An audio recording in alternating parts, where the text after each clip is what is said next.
Hello students, welcome to our channel Classroom.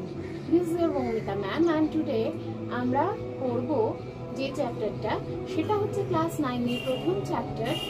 তার নাম হচ্ছে জীবন ও তার বৈচিত্র্য। এই ক্লাস থেকেই মেইনলি আমরা জীবন বিজ্ঞান আর ভৌত বিজ্ঞান দুটো আলাদা আলাদা বিজ্ঞান হিসেবে পড়ছি। আর তাই একদম প্রথম চ্যাপ্টারেই জীবন বিজ্ঞান যে জিনিসটার সঙ্গে সবচেয়ে বেশি সম্পর্কযুক্ত সেই জিনিসটা সম্পর্কে আমরা এই প্রথম চ্যাপ্টারে আলোচনা করতে শুনবো বা দেখব। তো প্রথম ব্যাপারটা কি, জীবন বিজ্ঞান মানে কি? সেই বিজ্ঞানটা জীবনের সঙ্গে বা জীবিত জীবীদের সঙ্গে সম্পর্কিত, তাই না? তো স্বাভাবিকভাবেই কাদেরকে আমরা জীব বলবো, জীবনের কি কি বৈশিষ্ট্য, সেগুলো এই চ্যাপ্টারের একদম শুরুতেই আমাদের আলোচনা করা উচিত, যাতে আমরা জীবন বিজ্ঞান এক্স্যাক্টলি কি কি জিনিসের সঙ্গে সম্পর্কিত সেটা ভালো করে বুঝতে পারি। তো দেখো, এই চ্যাপ্টারের শুরুতেই প্রথমেই যে টপিক নিয়ে আমরা আলোচনা করব সেটা হচ্ছে জীবনের বৈশিষ্ট্য। মানে এক্স্যাক্টলি জীব হতে গেলে বা কোনো ধরো কোনো অর্গানিজমস যদি তার মধ্যে জীবন থাকে তাহলে তার কি কি বিশেষত্ব থাকবে সেগুলো আমাদের সবার প্রথমে জানা দরকার এবং সেগুলো ভালো করে ক্লিয়ার হওয়া দরকার, তাই না? যদি সেটা আমরা না বুঝতে পারি তাহলে কাকে জীব বলবো কাকে জীব বলবো না সেটাই আমাদের কাছে ক্লিয়ার হবে না। এখন যদি আমি তোমাকে জিজ্ঞেস করি যে এই যে আমাদের চারপাশে যা যা জিনিসপত্র দেখতে পাওয়া যাচ্ছে তার মধ্যে জীব কোনটা আর কোনগুলো জীব নয়, তাহলে তোমরা স্বাভাবিকভাবেই বলবে এই যে আমি বসে বসে হাত পা নেড়ে পড়াচ্ছি দ্যাট মিনস আমি জীব, আর বাকি যা যা আপাতত দেখতে পাওয়া যাচ্ছে তার সবই জড় বস্তু। কিন্তু তুমি শুনলে অবাক হয়ে যাবে যে এরকম অনেক জীবই রয়েছে যারা কিন্তু আমার মতো হাত পা নেড়ে তোমাদেরকে পড়া বোঝাতে পারবে না, বা নিজে উঠে আমি যদি উঠে দাঁড়াই আর কি তাহলে কি হবে, আমার স্থান পরিবর্তন হবে, এরকম স্থান পরিবর্তনও করতে পারবে না। আমি এই মাত্রই তোমাকে এই উদাহরণ দিয়ে বোঝাতে পারি। এই দেখো, আমি একটু ক্যামেরাটা ঘোরালে তোমরা দেখতে পাবে চতুর্দিকে প্রচুর গাছপালা দেখতে পাওয়া যাচ্ছে, সবুজ গাছপালা। এদেরকে কি কখনো দেখতে পাওয়া যাবে যে তারা একটু নড়ে সরে দাঁড়ালো কিংবা হাত পা নাড়িয়ে তোমাকে পড়া বোঝাচ্ছে?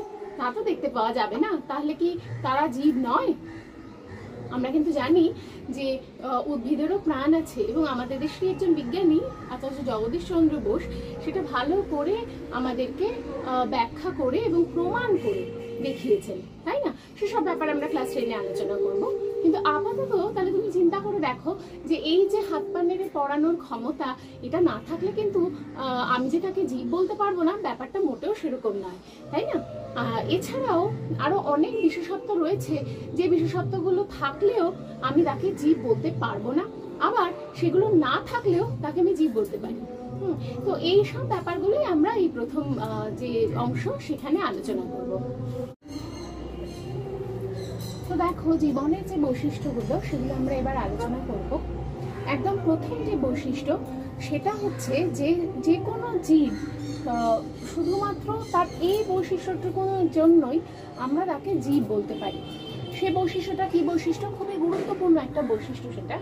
সেই বৈশিষ্ট্যটা হচ্ছে নিজের আরো বংশ বৃদ্ধি করার ক্ষমতা বা নিজের মতো আরো একই রকমের জীব তৈরি করার ক্ষমতা, যাকে আমরা বিজ্ঞানের ভাষায় বলি প্রজনন।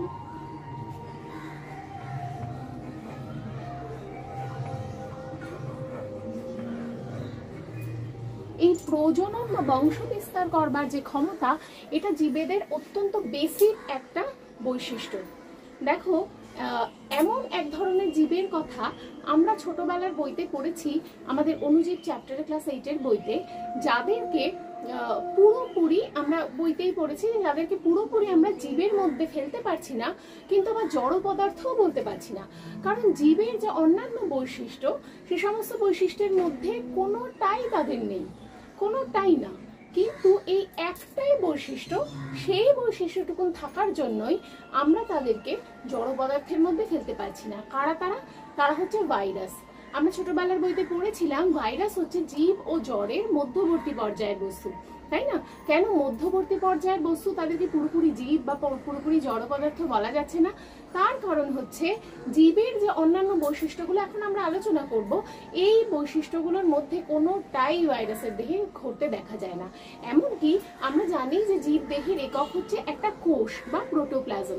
সেই প্রোটোপ্লাজম বা কোষ যে গঠন সেটাও ভাইরাসের নেই, তারপরেও ভাইরাসকে আমরা পুরোপুরি আবার জড় পদার্থও বলতে পারছি না।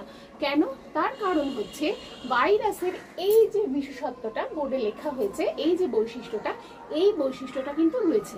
ভাইরাস যদি কোনো জীবিত কোষের ভেতরে ঢুকতে পারে, তাহলে সেই কোষের ভেতর ঢোকার পর দেখা যায় যে ভাইরাস নিজের মতো আরো হাজারটা ভাইরাস তৈরি করতে পারে। তার মানে সে বংশ বিস্তার করতে পারে, মানে সে প্রজনন করতে পারে।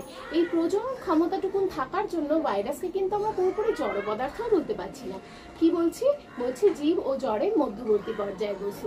তাহলে প্রজনন এমন একটা ক্ষমতা যেটা কিনা জীবদের একটা অত্যন্ত গুরুত্বপূর্ণ বৈশিষ্ট্য। আচ্ছা, দ্বিতীয় বৈশিষ্ট্য কি? দ্বিতীয় বৈশিষ্ট্য হচ্ছে বিপাক।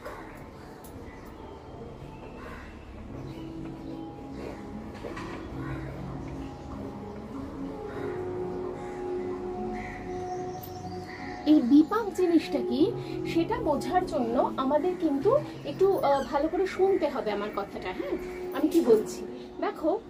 বিপাক শব্দটা আমরা অনেক সময় শুনেছি জীববিদ্যা পড়তে গিয়ে, কিন্তু জিনিসটা কি খুব কম মানুষই ভালো মতন জানেন, এবং খুব কম বাচ্চারাই সেটা খুব ভালো করে বুঝতে পারে। দেখো, একটা কোষের ভেতরে, কোষ কি দিয়ে তৈরি বলতো? কোষ বিভিন্ন রাসায়নিক পদার্থ দিয়ে তৈরি, যেগুলোর কথা আমরা ভৌত বিজ্ঞানের বইতে পড়ি। ঠিক সেই রকম কিছু রাসায়নিক পদার্থ দিয়ে কোষও তৈরি হয়।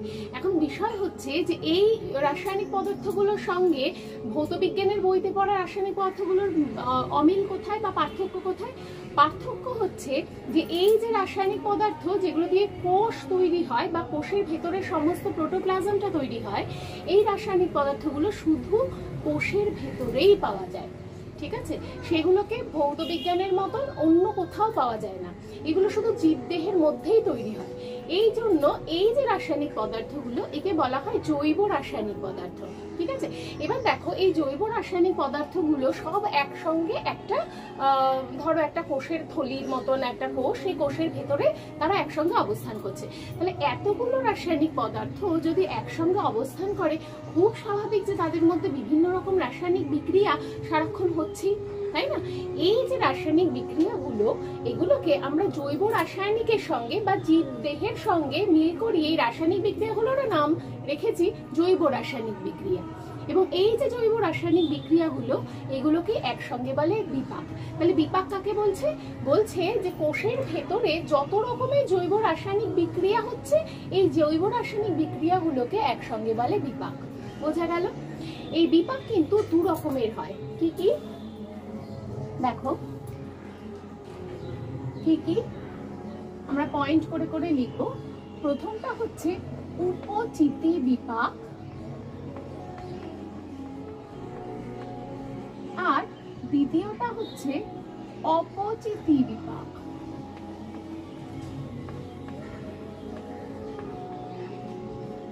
উপচিতি, তো দেখো, উপচিতি আর অপচিতি বিপাক পড়ার আগে একবার আমি ক্যামেরাটা চেক করলাম এবং তাতে দেখলাম যে বেশ কিছুটা অংশে আমি যখন দাঁড়িয়েছি তখন আমার মুখটা দেখতে পাওয়া যায়নি। তাই আরেকবার আমি ক্যামেরাটা নতুন করে সেট করলাম। এবার আমরা আলোচনা করব যে উপচিতি বিপাক কোনটা এবং অপচিতি বিপাক কোনটা। দেখো, উপচিতি মানে এমন কোনো বিপাক যে সমস্ত বিপাকে কোনো নতুন পদার্থ কোষের মধ্যে সঞ্চিত হয়। আমরা জানি রাসায়নিক বিক্রিয়া দুরকম হয়। এক ধরনের রাসায়নিক বিক্রিয়া সমস্ত কিছু শুধু মানে কঠিন অবস্থা থেকে অন্য অবস্থায় পরিণত হয় এবং জমানো জিনিস ধীরে ধীরে শেষ হয়ে যায়।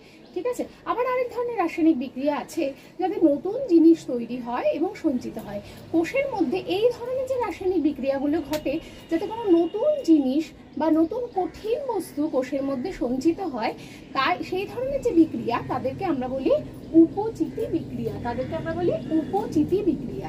ঠিক আছে, এই উপচিতি বিক্রিয়া যত হবে তত কোষের মধ্যে কি হবে? নতুন কঠিন জিনিস সঞ্চিত হবে। এবার তাহলে চিন্তা করে দেখো, যদি কোষের মধ্যে নতুন কঠিন জিনিস সঞ্চিত হয়, তাহলে কোষের যে ওজন, সেই ওজন বেড়ে যাবে না কমে যাবে? যে কেউ বলতে পারবে যে ওজন তাহলে বেড়ে যাবে, তাই না? এবার দেখবে তোমাদের বইতে একটা কথা লেখা আছে শুষ্ক ওজন। কেন শুষ্ক ওজন বলা হচ্ছে? তার কারণ ভেবে দেখো, আমি এইমাত্রই তোমাদের বললাম যে কিরকম বস্তুর ওজন বাড়বে, কিরকম বস্তু সঞ্চিত হবে না? কঠিন বস্তু। তাহলে কঠিন বস্তু মানে তার মধ্যে জল নেই, তাই না?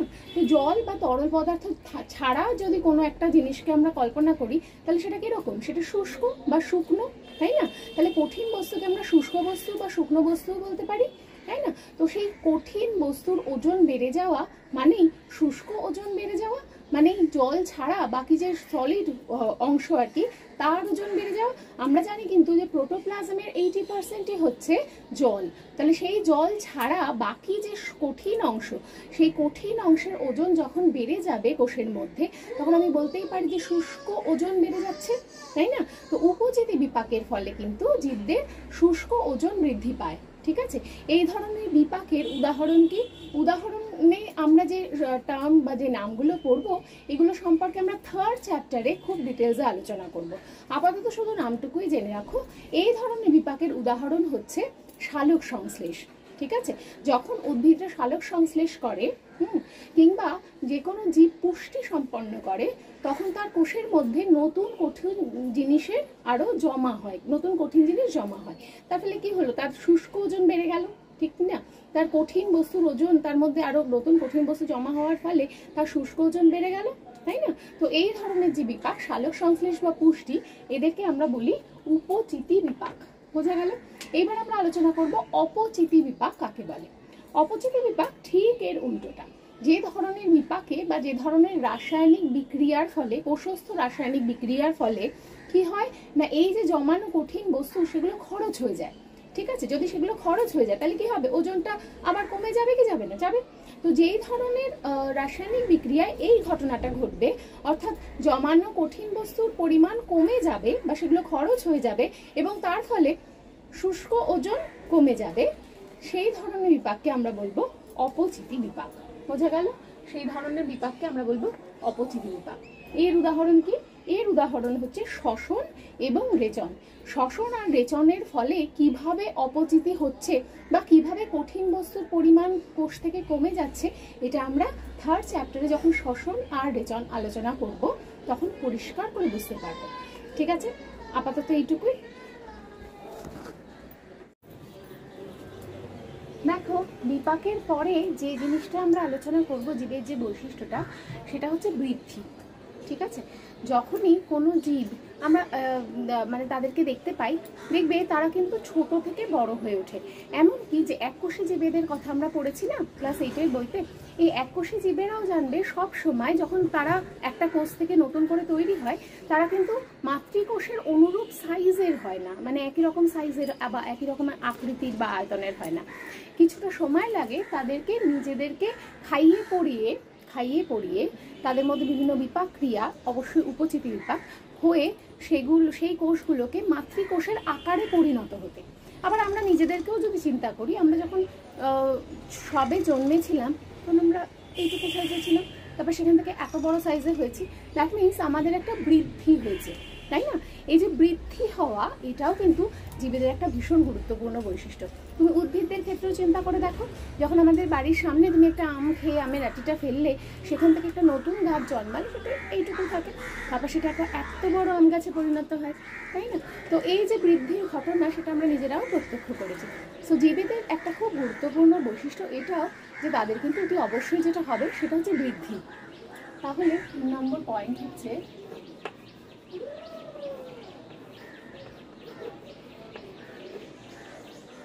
বৃদ্ধি, জীবেদের বৃদ্ধি হবে, ঠিক আছে? আচ্ছা, আরও একটা যেটা বিষয় সেটা হচ্ছে, সেটা আমরা প্রথমেই আলোচনা করেছি যে বেশিরভাগ জীবেরাই যেটা করতে পারবে সেটা হচ্ছে চলন গমন। গমন যদিও উদ্ভিদরা করতে পারে না, কিন্তু চলনের যে ব্যাপারটা সেটা কিন্তু উদ্ভিদদের মধ্যেও দেখতে পাওয়া যায়। চলন আর গমন দুটোর মধ্যে কি পার্থক্য, এই পার্থক্যের ব্যাপারটা এবং চলন গমনের গোটা ব্যাপারটা আমরা ক্লাস 10-এ খুব ডিটেলসে পড়বো। আপাতত শুধু এটুকু জেনে রাখো যে চলন মানে হচ্ছে এই যে আমি তোমাদের হাত পা নাড়িয়ে পড়াচ্ছি, এই হাত পা নাড়িয়ে বা অঙ্গ প্রত্যঙ্গ নাড়ানোর যে ব্যাপার তাকে বলে চলন। এটা কিন্তু প্রাণীদের মতো উদ্ভিদরাও করে, ঠিক আছে?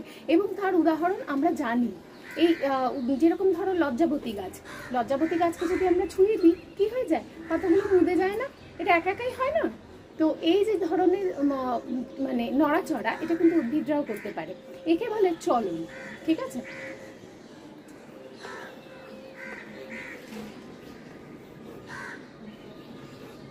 আবার এই যে আমি কিন্তু এক জায়গা থেকে নড়ে এপাশে সরে গিয়েও তোমাকে পড়াতে পারি, আবার এদিকে সরে এসেও তোমাকে বোর্ডে লিখতে পারি। এই যে নড়াচড়া করার বা স্থান পরিবর্তন করার ক্ষমতা, এই স্থান পরিবর্তন করার ক্ষমতার নাম হচ্ছে গমন।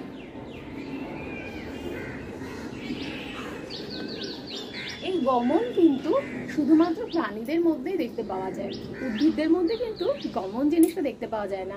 আমরা সারা জীবনই যেখানে আম গাছটা দাঁড়িয়ে ছিল সেখানেই তাকে দাঁড়িয়ে থাকতে দেখি, কোনোদিন দেখি না যে সে একটু অন্য কোথাও সরে গিয়ে দাঁড়িয়েছে, তাই না? তো উদ্ভিদরা কিন্তু গমন করতে পারে না, প্রাণীরা করতে পারে, কিন্তু গমন করতে না পারলেও চলন তারা করতে পারে। এবং এই যে বাকি বৈশিষ্ট্যগুলো আমরা আলোচনা করলাম, এগুলো সব দেখো 5 নম্বর যে পয়েন্ট সেটা হচ্ছে উত্তেজিতা।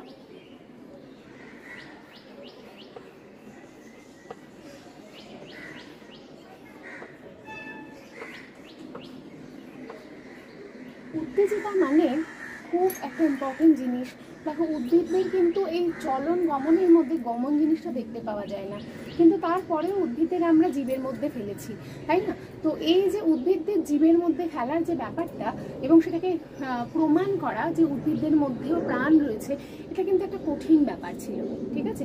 আমাদের দেশেরই একজন বিজ্ঞানী, যেটা আমরা ক্লাসের শুরুতেই বলেছি, আচার্য জগদীশ চন্দ্র বসু, উনি কিন্তু এই উদ্ভিদরাও যে মানে জীবের মধ্যে পড়ে এটা উনি প্রমাণ করে দেখিয়েছিলেন। কিসের মাধ্যমে প্রমাণ করেছিলেন? এই উত্তেজিতা ধর্মটার মাধ্যমে, ঠিক আছে? উদ্ভিদের উত্তেজিতা আছে এটা প্রমাণ করে উনি প্রমাণ করেছিলেন যে উদ্ভিদরাও কিন্তু জীবের মধ্যে পড়ে। উত্তেজিতা মানে কি? উত্তেজিতা মানে সাড়া প্রদানের ক্ষমতা। মানে পারিপার্শ্বিক পরিবেশ যদি পরিবর্তিত হয়, যদি পরিবেশের মধ্যে কোনো একটা পরিবর্তন হয়, তাহলে আমরা যেভাবে সেটাতে রিয়্যাক্ট করি, আমাদের একটা কিছু রিয়াকশন হয়, তো সেই রিয়াকশন দেওয়ার ক্ষমতাটাই হচ্ছে উত্তেজিতা। যেরকম ধরো গরম জলের একটা ফুটন্ত গরম জলের একটা জার এনে তোমার সামনে রাখা হলো, তুমি কথা বলতে বলতে খেয়াল করলে না, সেটার উপর হাত দিয়ে দিলে, যেই হাত দেবে অমনি কি হবে? হাতটা চট করে সরে আসবে, তাই না? এটা তোমার চিন্তা ভাবনা করতে হবে না, এমনিই সরে আসবে। হ্যাঁ, এইটা উত্তেজিতার উদাহরণ। আবার এই ধরো কিছুদিন আগে যখন প্রচণ্ড ঠান্ডা ছিল, তখন আমরা প্রচণ্ড সোয়েটার পরে বাইরে বেরোচ্ছিলাম এবং সারাক্ষণ সোয়েটার পরেছিলাম। দ্যাট মিনস এই পরিবেশ চেঞ্জ হয়েছে, পরিবেশের টেম্পারেচার কমে গিয়েছে বলে আমাদের রিয়াকশনের একটা পরিবর্তন হচ্ছিল যে আমরা সোয়েটার পরছিলাম। কিন্তু এখন এই দুপুর রোদের মধ্যে যদি আমি তোমাদের সোয়েটার পরে পড়াই, তাহলে তোমরাই আমাকে দেখে হাসবে, তাই না? কারণ এই প্রচণ্ড গরমে সোয়েটার পরা সম্ভবই না। তাহলে দেখো পরিবেশ যেই চেঞ্জ হয়েছে, তাপমাত্রা বেড়ে গেছে, অমনি আমাদের রিয়াকশনসও চেঞ্জ হয়ে গেছে, ঠিক কি ঠিক না? তো এই যে ধর্ম, জীবের এই যে ধর্ম, যে কোনো পারিপার্শ্বিক বৈশিষ্ট্যের ভিত্তিতে বা পারিপার্শ্বিক পরিবর্তনের ভিত্তিতে কোনো একটা রিয়াকশন দেওয়ার যে ক্ষমতা, তারই নাম উত্তেজিতা। এর আগের স্লাইডেও আমার মাথাটা কেটে যাচ্ছিল, আমি জানি না এবারে কি হয়েছে, এবার দেখা। আচ্ছা দেখো, তাহলে এই যে জীব জগৎ সম্পর্কে যখন মানুষ জানতে পারলো এবং বুঝতে পারলো যে বাকি সমস্ত কিছুর থেকে এই যে জীবেরা, এরা কতটা আলাদা এবং কতটা ইউনিক। দেখো আমরা গোটা ইউনিভার্সের কথা পড়ছি ছোটবেলা থেকে, ব্রহ্মাণ্ডের কথা পড়ছি, কিন্তু এই গোটা ব্রহ্মাণ্ডে কিন্তু পৃথিবীর মতন জীব আর কোথাও তাদের অস্তিত্বের কোনো প্রমাণ এখনো পর্যন্ত অন্তত আমরা পাইনি। তো দেখো ব্রহ্মাণ্ডের কথা যদি ছেড়েও দিই, তাহলেও এই যে গোটা পৃথিবীর এই যে জীবেরা, এই জীবেরা কিন্তু জড় পদার্থের থেকে তাহলে অনেক অংশেই আলাদা এবং অত্যন্তভাবে ইউনিক। এই আমরা কতটা ইউনিক এটা বুঝতে পারার পর থেকে এই মানুষ কিন্তু চিন্তা ভাবনা করতে শুরু করেছিল যে তাহলে এই পৃথিবীতে জীবের উৎপত্তি জিনিসটা কি করে হয়েছে। এবং এই বিষয়ে ভাবতে ভাবতে যখন সায়েন্স ব্যাপারটা বা বিজ্ঞান ব্যাপারটা যতটা ডেভেলপড হয়নি, তখন কিন্তু মানুষ বিভিন্ন রকম মানে গল্প রচনা করেছে, যেগুলো কিনা আমরা আমাদের ধর্মগ্রন্থগুলোতে দেখতে পাই, কিন্তু সেগুলোর কোনোটাকেই আমরা কিন্তু বিজ্ঞান বইতে পড়ি না বা বিজ্ঞানে আমরা তাদের স্থান দিতে পারিনি। তার কারণ হচ্ছে যে এই যে গল্পগুলো, এগুলো কোনোটাই মানুষ কিন্তু প্রমাণ করে দেখাতে পারেনি, ঠিক আছে? এগুলো তাই শুধু গল্পের পর্যায়ে রয়ে গিয়েছে। তাহলে প্রমাণ করে দেখাতে পেরেছে কোনটা? একটাই থিওরি আছে, যেই থিওরিটা মানুষ প্রমাণ করে দেখাতে পেরেছে, এবং তার জন্যই বিজ্ঞান বইতে জীবনের উৎপত্তি কিভাবে হয়েছে এটা পড়তে গিয়ে আমরা সেই থিওরিটার কথাই পড়ি। এই থিওরিটার নাম হচ্ছে অ্যাবায়োটিক থিওরি বা অ্যাবায়োজেনেসিস। এখানে বলা হচ্ছে যে অজৈব বস্তু থেকে জৈব বস্তুর উৎপত্তি হয়েছে। বিজ্ঞানী ওপারিন এবং বিজ্ঞানী হ্যালডেন দুজন আলাদা আলাদাভাবে গবেষণা করেন এবং দুজনে একই রকমের এই থিওরিটা বা এই সিদ্ধান্তে উপনীত হন যে অজৈব বস্তু থেকেই জৈব বস্তু বা জীবদের উৎপত্তি হয়েছে। তো এই যে থিওরি, এতে বিজ্ঞানী হ্যালডেন যেটা বলছেন সেটা হচ্ছে যে একদম প্রথমেই আমরা জানি কি যে পৃথিবী সূর্য থেকে আলাদা হয়ে আসে এবং তখন প্রথম দিকে পৃথিবী প্রায় একটা জ্বলন্ত পিণ্ড হিসেবেই বেশ কিছু বছর, মানে বেশ কয়েক কোটি বছর আর কি এই সূর্যের চারপাশে ঘুরে চলেছে। এইভাবে ঘুরতে ঘুরতে পৃথিবী ধীরে ধীরে ঠান্ডা হতে শুরু করেছে। যখন পৃথিবী ঠান্ডা হতে শুরু করে তখন দেখা যায় যে পৃথিবীতে এখনো পর্যন্ত অত্যন্ত উত্তাপের ফলে যে সমস্ত মৌলগুলো বাষ্পীয় অবস্থায় ছিল, সেই সমস্ত বাষ্পগুলো আস্তে আস্তে ধীরে ধীরে সেগুলো ঠান্ডা হয়ে ধীরে ধীরে তরল পদার্থ এবং বিভিন্ন কঠিন পদার্থে পরিণত হতে শুরু করে। ঠিক আছে, তো প্রথম দিকে দেখা যায় যে যখন পৃথিবী মোটামুটি ঠান্ডা হতে শুরু করে তখন দেখা যায় যে পৃথিবীর যে এতদিন পর্যন্ত যে জলীয় বাষ্প পৃথিবীর উপরে ঘুরছিল, মানে যে জলটুকু ছিল সেটা তো বাষ্পের আকারে অবস্থান করছিল, তো সেটা একটা জলীয় বাষ্পের স্তর পৃথিবীর চতুর্দিকে তৈরি করে দিয়েছিল। যখন পৃথিবী ধীরে ধীরে ঠান্ডা হতে শুরু করে তখন কি হয়, এই যে জলীয় বাষ্প, এই জলীয় বাষ্পটা কনডেন্সড হতে শুরু করে বা ঘনীভূত হতে শুরু করে এবং সেটা ধীরে ধীরে মেঘ হয়ে এবং তারপরে বৃষ্টি হয়ে পৃথিবীর বুকে নেমে আসে। এবং পৃথিবীর যে নিচু জায়গাগুলো, অপেক্ষাকৃত নিচু জায়গা, সেই নিচু জায়গাগুলোতে মানে 100 বছরের বৃষ্টির ফলে সেই সমস্ত জায়গাগুলো পুরো ভরে যায় এবং টানা বৃষ্টি, কয়েকশো বছরের টানা বৃষ্টি, তাতে কি হয়, পৃথিবীর যে নিচু জায়গাগুলো সেগুলো সমস্ত ভরে যায় এবং ভরে গিয়ে যে আজকে যে আমরা সমুদ্র দেখতে পাই সেই সমুদ্র সৃষ্টি হয়। ঠিক আছে, তো এই যে সমুদ্র, এই সমুদ্রের সঙ্গে কিন্তু আজকের দিনে দেখার যে সমুদ্র তার চেহারার কোনো মিল নেই। ঠিক আছে, বিজ্ঞানী হ্যালডেন যেরকম ভাবে কল্পনা করছেন এবং সেটাকে উনি প্রমাণ করেও দেখিয়েছেন যে সেই সময় পৃথিবীতে যে সমুদ্র ছিল সেই সমুদ্র কিন্তু আজকের সমুদ্রের মতো। তো সেই সমুদ্রের জল কিরকম ছিল, সেই সমুদ্রের জল ছিল এখনকার দিনে সমুদ্রের মতো স্বচ্ছ, তরল, সুন্দর সমুদ্র কিন্তু সেটা মোটেও ছিল না। যেহেতু পৃথিবীর তাপমাত্রা সেই সময় প্রচন্ড বেশি ছিল, এখনকার দিনের থেকে অনেক বেশি, তাই সেই সমুদ্রের জল ছিল ফুটন্ত। ঠিক আছে, এবং এই ফুটন্ত জলের সঙ্গে মিশেছিল প্রচুর অজৈব পদার্থ। ঠিক আছে, এই সমস্ত অজৈব পদার্থগুলো সমুদ্রের জলের সঙ্গে শুধু মিশেছিল তাই না, প্রচন্ড উত্তাপের কারণে এগুলো সারাক্ষণ ধরে বিভিন্ন রকম রাসায়নিক বিক্রিয়া করছিল, নতুন নতুন পদার্থ তৈরি হচ্ছিল, সেগুলো ভেঙে যাচ্ছিল, আবার নতুন পদার্থ তৈরি হচ্ছিল, এরকম একটা ব্যাপার। ঠিক আছে, এবং সেই সময় যদি আমরা থাকতাম তাহলে ডেফিনেটলি আমরাও দেখে তাই ভাবতাম যে এটা অনেকটা সেই ধরো বড় একটা উনুনের মধ্যে, একটা বড় কড়াইয়ের মধ্যে যদি স্যুপ রান্না হচ্ছে, তো সেটা কিরকম হবে, ফুটন্ত এবং সেটা ঘন, প্রায় ঘন, তাই না, মানে একটা ঘন তরল টাইপের ব্যাপার। তো এই জন্য এই যে ঘটনাটা, এই যে পৃথিবীর যে চেহারাটা বা সমুদ্রের সেই সময়কার যে চেহারাটা, সেটাকে বিজ্ঞানী হ্যালডেন নাম দিয়েছিলেন হট ডাইলিউট স্যুপ বা গরম তরল স্যুপ। ঠিক আছে, তো এই গরম তরল স্যুপের মধ্যে কিন্তু সেই সময় বিভিন্ন নতুন নতুন অজৈব পদার্থ তৈরি হচ্ছে এবং সেই পদার্থগুলো আবার ভেঙে যাচ্ছে, আবার তাদের মধ্যে অন্য নতুন রকমের রাসায়নিক বিক্রিয়া হচ্ছে, আবার নতুন পদার্থ তৈরি হচ্ছে। এইরকম একটা ঘটনা কিন্তু সেই সময় চলছিল। ঠিক আছে, তো দেখো পৃথিবী যখন প্রচন্ড গরম ছিল একদম প্রথম অবস্থায়, তখন কিন্তু এই হাইড্রোজেন, নাইট্রোজেন, কার্বন বা অক্সিজেন, যে চারটি জিনিস সারা জৈব পদার্থ বা জীব দেহ বা জৈব কোনো গঠন মানে ঘটাই সম্ভব না, সেই সমস্ত মৌলগুলো সেই সময় কোনোটাই মুক্ত অবস্থায় কিন্তু পৃথিবীতে ছিল না। সেগুলো সমস্ত বিভিন্ন যৌগ তৈরি করে সে সময় পৃথিবীতে অবস্থান করছিল। কি কি সেই সব যৌগগুলো দেখো, প্রথমেই বলা আছে NH3 অর্থাৎ অ্যামোনিয়ার কথা, এছাড়া ছিল মিথেন CH4, এছাড়া জল, অতি অবশ্যই জল তো ছিল, এবং তার সঙ্গে সঙ্গে অক্সিজেন কিন্তু মুক্ত অবস্থায় ছিল না, সে ছিল O3 বা ওজোন হিসেবে। ঠিক আছে, তো সেই সময় পৃথিবীতে কিন্তু অক্সিজেন এইরকম ভাবে অবস্থান করছিল। এছাড়া যেটা ছিল সেটা হচ্ছে বিভিন্ন যে ধাতুগুলোর সঙ্গে অক্সিজেন যুক্ত হয়ে বিভিন্ন অক্সাইড তৈরি করে অবস্থান করছিল। ঠিক আছে, তো এই অবস্থায় পৃথিবী তখন ছিল এবং তার সঙ্গে সঙ্গে সারাক্ষণ ধরে বজ্রপাত হচ্ছিল। কেন বজ্রপাত হচ্ছিল? কারণ আমরা প্রথমেই বললাম যে জলীয় বাষ্প যত ছিল সেগুলো ক্রমাগত কনডেন্সড হচ্ছে বা ঘনীভূত হচ্ছে, মেঘ তৈরি হচ্ছে এবং সেই মেঘ থেকে বৃষ্টিপাত হচ্ছে। তো অত যদি মেঘ তৈরি হয় খুব স্বাভাবিকভাবে এখনো আজকালও আমরা দেখতে পাই যে মেঘ হলে পরেই বজ্রপাত হয় বা বাজ পড়ে। তো সেরকম বজ্রপাত কন্টিনিউয়াসলি ওই সমুদ্রের জলের মধ্যে হচ্ছিল। এছাড়া আরেকটা যেটা বিষয় ছিল সেটা হচ্ছে যে অতি বেগুনি রশ্মি। সেই সময় ওজোন গ্যাস থাকলেও তা কিন্তু পৃথিবীর উপরে একটা আস্তরণ তৈরি করেনি। তার ফলে যে অতিবেগুনি রশ্মি, সূর্যের যে অতিবেগুনি রশ্মি, তা কিন্তু সরাসরি সমুদ্রের জলের মধ্যে এসে পড়ার সুযোগ ছিল। আজকের পৃথিবীতে ভেবে দেখো এইরকম ঘটনা যদি ঘটে তাহলে সেখানে আর জীবনের পক্ষে বেঁচে থাকাই সম্ভব না। কিন্তু মজার বিষয় হচ্ছে এইরকম পরিস্থিতিতে কিন্তু জীবনের উৎপত্তি হয়েছিল।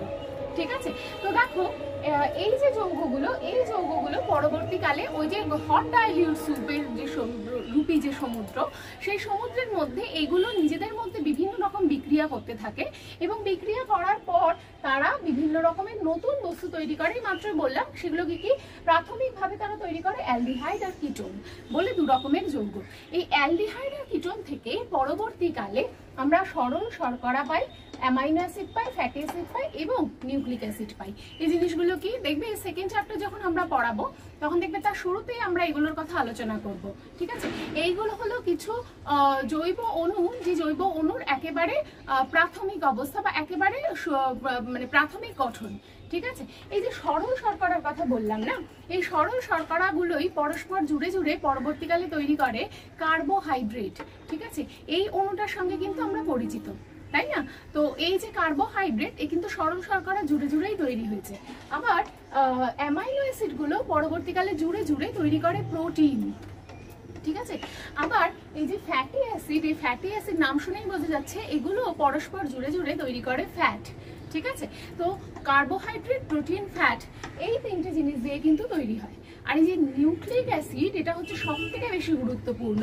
হ্যাঁ, তো এটার কথা আমরা পড়বো। নিউক্লিক অ্যাসিড কি তৈরি করে, এই নিউক্লিক অ্যাসিডও একটা জিনিসের একক এবং তারা সেই নিউক্লিক অ্যাসিড জুড়ে কি তৈরি করে এটা আমরা এর পরের স্লাইডে পড়বো। ঠিক আছে, দেখো এই যে আমরা এর আগের স্লাইডে, মানে আগে যখন আমি পড়াচ্ছিলাম, আগে যে বোর্ডটা ছিল সেখানে আমরা কয়েকটা অণুর কথা বললাম। কি কি না, সরল শর্করা, অ্যামাইনো অ্যাসিড, ফ্যাটি অ্যাসিড এবং নিউক্লিক অ্যাসিড। এই সরল শর্করা দিয়ে, সরল শর্করাগুলো পরবর্তীকালে নিজেরা একসঙ্গে জোড়া লেগে লেগে তৈরি করে আমাদের খুব কমন বা খুব চেনা একটা নাম, এক ধরনের অণু যার নাম কার্বোহাইড্রেট। ঠিক আছে, আবার এই যে অ্যামাইনো অ্যাসিড, এরা পরস্পর জুড়ে তৈরি করে যে অণু তার নাম প্রোটিন। আবার ফ্যাটি অ্যাসিড যেগুলো, সেগুলো পরস্পর জুড়ে তৈরি করে লিপিড বা ফ্যাট। এই তিনটে ধরনের উপাদানের কথাই আমরা এর আগেই শুনেছি, এগুলো আমাদের খুবই চেনা। এই তিনটে জিনিস নিয়ে কিন্তু মেইনলি কোষের আর যা সমস্ত গঠন সেগুলো তৈরি হয়েছে। ঠিক আছে, তো এইটা দেখেই হয়তো ওনারা এটা চিন্তা করেছিলেন। বিজ্ঞানী ওপারিন এক ধরনের একটা গঠনের কথা উনি আমাদের সাজেস্ট করেন প্রথম জীব হিসেবে, যে গঠনটার মধ্যে থাকবে কি কি, থাকবে প্রোটিন, থাকবে শর্করা আর থাকবে ফ্যাট। ঠিক আছে, এবং সেটা একটা একক পর্দা দিয়ে আবৃত হবে। এই গঠনটার নাম উনি দিয়েছিলেন কোয়া সার্ভেট এবং এটা উনি কিন্তু তৈরি করেও দেখিয়েছিলেন এবং উনি বলেছিলেন যে এটা হচ্ছে প্রথম জীব। ঠিক আছে, পরবর্তীকালে এই ওই যে সমস্ত সরল শর্করা বা অ্যামাইনো অ্যাসিড বা ফ্যাটি অ্যাসিড যেগুলো আমরা দেখলাম যে অজৈব বস্তু থেকেই তৈরি হয়েছে, সেগুলোই মিলে তৈরি করেছে প্রোটিন, শর্করা, ফ্যাট এবং সেই প্রোটিন, শর্করা, ফ্যাট দিয়েই একক পর্দা বেষ্টিত একটা গঠন সে সময় সমুদ্রের জলে বা সেই গরম তরল স্যুপের মধ্যে আবির্ভূত হয়, যার নাম উনি দিয়েছেন কোয়া সার্ভেট এবং উনি বলেন যে এটাই প্রথম জীব। আবার বিজ্ঞানী ফক্স আরেক ধরনের প্রথম জীবের কথা কল্পনা করেন, যেটা বেসিক্যালি প্রোটিন বা কোলয়েড দিয়ে তৈরি। ঠিক আছে, আমরা জানি পদার্থের একটা অবস্থা হচ্ছে কোলয়েড, প্রোটিনের সেই যে কোলয়েড ফর্ম, সেই কোলয়েড ফর্ম দিয়ে তৈরি এবং সেটাও একটা একক পর্দা বেষ্টিত। এবং উনি এই জিনিসটার নাম দেন মাইক্রোস্ফিয়ার। এটাও উনি ল্যাবে তৈরি করে দেখিয়েছিলেন এবং এই মাইক্রোস্ফিয়ার কিন্তু নিজের থেকে একটা থেকে আরেকটায় পরিণত হওয়ার ক্ষমতা রাখে। ঠিক আছে, তো এই হচ্ছে মাইক্রোস্ফিয়ার। ঠিক আছে, এর কথা বলেছিলেন কে না, বিজ্ঞানী ফক্স। কিন্তু দুঃখের বিষয় হচ্ছে ওনাদের বলা এই দুটোর কোনোটাকেই আমরা কিন্তু প্রথম জীব বা আদি জীব বলছি না। কেন বলছি না? কারণ এর সঙ্গে আরো একটা জিনিস যুক্ত হওয়ার প্রয়োজন আছে আদি জীব হওয়ার জন্য। সেই জিনিসটা কি? সেই জিনিসটা হচ্ছে এক অণু নিউক্লিক অ্যাসিড।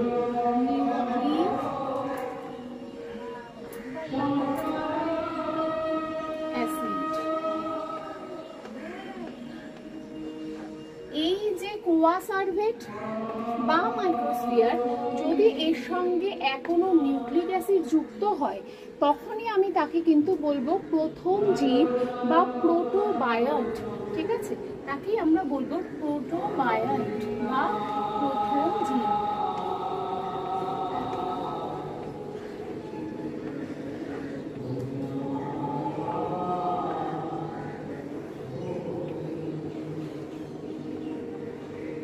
কেন কেন আমি তাকেই প্রথম প্রোটোবায়ন্ট বলবো, তার আগে পর্যন্ত কাউকে বলবো না? তার কারণ হচ্ছে যে এই যখন এর আগের পড়াটায় আমরা জীবনের বৈশিষ্ট্য পড়ছিলাম তখন আমরা প্রথমেই আলোচনা করেছিলাম যে একটা কোনো কিছু তাকে জীব হতে গেলে অন্তত তাকে একটা জিনিস থাকতেই হবে, একটা ক্ষমতা তার থাকতেই হবে, সেটা হচ্ছে প্রজননের ক্ষমতা বা বংশ বিস্তারের ক্ষমতা বা নিজের মতো অন্য জীব তৈরির ক্ষমতা। তো এই যে নিজের মতো অন্য জীব তৈরির ক্ষমতা, এটা কিন্তু প্রোটিন, শর্করা বা ফ্যাট এদের কারোরই নেই। এদের কারণ না থাকার ফলে আমরা এই প্রোটিন, শর্করা, ফ্যাট বা শুধু প্রোটিন কোলয়েডাল প্রোটিন দিয়ে তৈরি যে গঠন তাকে আমরা প্রথম জীব বলতে পারছি না। কারণ এদের এই অণুগুলোর যদি নিজের মতন অন্য অণু তৈরি করবার ক্ষমতা না থাকে, সুতরাং এই কোয়াসার্ভেট বা মাইক্রোস্ফিয়ার যেগুলো এই দিয়ে তৈরি তাদেরও সেই ক্ষমতা থাকছে না, তাই না? তার মানে এমন একটা কিছু দরকারের সঙ্গে যার কিনা এই ক্ষমতাটা আছে, সেই রকম অণু হচ্ছে নিউক্লিক অ্যাসিড। সারা পৃথিবীতে যত রকমের অণু আছে তার মধ্যে একমাত্র নিউক্লিক অ্যাসিডই এমন একটা অণু যার ক্ষমতা আছে নিজের অনুরূপ জীব তৈরি করবার। ঠিক আছে, সেই জন্য নিউক্লিক অ্যাসিড যখন প্রথম তৈরি হলো এবং সেই নিউক্লিক অ্যাসিড যখন এই কোয়াসার্ভেট বা মাইক্রোস্ফিয়ারের মতো কোনো গঠনের ভেতরে ঢোকার সুযোগ পেল, তখন যে গঠনটা তৈরি হলো তাকে আমি বলছি প্রোটোবায়ন্ট। কারণ সেই গঠনেরই কিন্তু ক্ষমতা রয়েছে যে নিজের অনুরূপ আর একটা সেরকম গঠন তৈরি করবার বা আরেকটা জীব তৈরি করবার বা বংশ বিস্তার করবার। ঠিক আছে, যতক্ষণ এই বংশ বিস্তারের ক্ষমতাটা সে একেবারে করতে পারছে ততক্ষণ পর্যন্ত কিন্তু কিছুতেই আমি তাকে প্রোটোবায়ন্ট বা প্রোটোজীব বলছি না। ঠিক আছে, তো প্রোটোবায়ন্ট বা প্রোটোজীব হওয়ার জন্য কি দরকার? কোয়াসার্ভেট বা মাইক্রোস্ফিয়ারের মধ্যে একটা গঠন এবং তার সঙ্গে অবশ্যই এখনো হলেও নিউক্লিক অ্যাসিড। ঠিক আছে, এই নিউক্লিক অ্যাসিড কারা? নিউক্লিক অ্যাসিড হচ্ছে ডিএনএ আরএনএর যে গঠনগত উপাদান তারই নাম হচ্ছে নিউক্লিক অ্যাসিড। মনে করে দেখো, ডিএনএ আরএনএর পুরো নাম কি? ডিঅক্সিরাইবো নিউক্লিক অ্যাসিড, আবার রাইবো নিউক্লিক অ্যাসিড। সুতরাং এই যে নিউক্লিক অ্যাসিড, এই নিউক্লিক অ্যাসিড হচ্ছে এই যে ডিএনএ বা আরএনএ তার গঠনগত উপাদান। দেখো, আর একটা আলোচনা আমরা এখানে করব যে এই যে প্রোটোবায়ন্টের কথা আমরা একটু আগে আলোচনা করলাম। এই প্রোটোবায়ন্টের মতন জীব কিন্তু এখনকার পৃথিবীতেও বেঁচে আছে এবং তাদের কথা আমরা খুব ভালো করে জানি। 2 বছর আগেই তাদের দাপটে আমাদের প্রায় গৃহবন্দী হওয়ার দশা হয়েছিল। কারা তারা? তারা হচ্ছে ভাইরাস। দেখো, ভাইরাসের কথা আমরা এই চ্যাপ্টারের শুরুতেই আলোচনা যখন করেছি তখনও বলেছি যে ভাইরাসের কিন্তু অন্যান্য জীবের মতো আর কোনো বৈশিষ্ট্য আর কোনো ক্ষমতা না থাকলেও একটাই বৈশিষ্ট্য বিদ্যমান, সেটা হচ্ছে কি? যে ভাইরাস যখন কোনো কোষের ভেতরে ঢুকতে পারে তখন সে নিজের মতো দেখতে আরো 1000টা ভাইরাস তৈরি করতে পারে। সুতরাং সে প্রজনন করতে পারে বা বংশ বিস্তার করতে পারে। ঠিক আছে, এই প্রোটোবায়ন্টও কিন্তু একই রকম ক্ষমতাযুক্ত এক ধরনের জীব ছিল। ঠিক আছে, যারা কিনা শুধুমাত্র তাদের কিন্তু বিপাক হতো না, পরিপাক হতো না, তাদের অন্যান্য বৃদ্ধি বা অন্যান্য যে সমস্ত বৈশিষ্ট্য আমরা জীবের ক্ষেত্রে আলোচনা করলাম সেগুলো তাদের ছিল কিনা তা স্পষ্ট করে জানা না গেলেও একটা জিনিস খুব পরিষ্কার, তারাও কিন্তু বংশ বিস্তার করতে পারে এবং বংশ বিস্তার করতে পারার ক্ষমতার উপর ভিত্তি করেই তাদেরকে আমরা জীব বলে চিহ্নিত করেছি, তাই না? তাহলে বোঝাই গেল যে প্রোটোবায়ন্ট না হলে বা এই প্রোটিন শর্করা ফ্যাটের সঙ্গে নিউক্লিক অ্যাসিড যুক্ত না হলে তাকে আমরা কোনোভাবেই জীব বলতে পারবো না বা প্রথম জীব বলতে পারবো না। তাহলে আমরা জীবনের উৎপত্তি বা প্রথম জীবের উৎপত্তি এই চ্যাপ্টারে আলোচনা করলাম এবং এই চ্যাপ্টারের শুরুর ক্লাস এটা। তোমাদের যদি ভালো লেগে থাকে তোমরা অতি অবশ্যই আমাদের চ্যানেলটাকে সাবস্ক্রাইব করো, ঠিক আছে, লাইক করো, শেয়ার করো বন্ধুদের মধ্যে, ঠিক আছে। আমরা খুব তাড়াতাড়ি এই চ্যাপ্টারের যে অন্যান্য অংশগুলো সেগুলো নিয়ে খুব তাড়াতাড়ি ফিরে আসবো।